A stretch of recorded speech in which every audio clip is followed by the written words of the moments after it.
Howdy, and welcome to the next episode of Random Jank. Now, over the last couple of weeks, I've been talking about the guilds of Ravnica, and this week is no different. I've decided to go with two guilds that are really attack-oriented. We're going to start off with Boros. Boros is red and white, and their special ability is Battalion. It's a creature ability that basically looks for whenever that particular creature and two other creatures are attacking at the same time.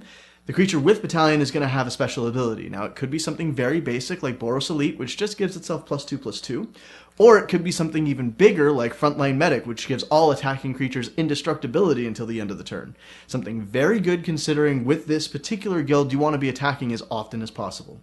And when you're thinking about attacking as often as possible, you have to be thinking of the most extreme speed deck possible, and that brings us to our next guild, Rakdos. Now, Rakdos is the red and black guild, and their special ability is Unleash. Now, normally it's a creature that just comes out, no problem. However, as you're casting it, you choose whether or not to unleash that creature. And if you do, it adds a +1/+1 counter onto that creature, but it can no longer block. So in the case of Rakdos Cackler, which comes out for either 1 red or 1 black, it's just a normal 1/1 for 1. Or it's a 2/2 for 1, but it can't block. So you really have to think ahead of time about what you want to do with Unleashed. However, if you have stuff like Battalion working with it, you're going to be wanting to attack with all those creatures anyways and not have to worry about your blockers in the first place. And that is why those two guilds work very well together if you're doing a very speedy deck. The only problem is the deck has a tendency to kind of run out of gas very quickly. So if you're not winning by turn 5 or 6 and you don't have that extra burn spell in hand to be able to finish off your opponent, unfortunately you might be stuck in a position where you don't have enough board presence to actually finish off your opponent.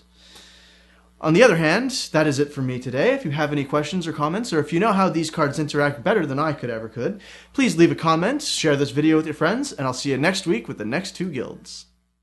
Guilds and their keywords and special cards worked well together, and this week I'm talking about two more. We're going to start off with Simic. Simic's keyword is Evolve. A few weeks, Wizards have been releasing sets called the Ravnica block, and what that is that two color combinations combine together. They make one keyword that works very well with those two colors.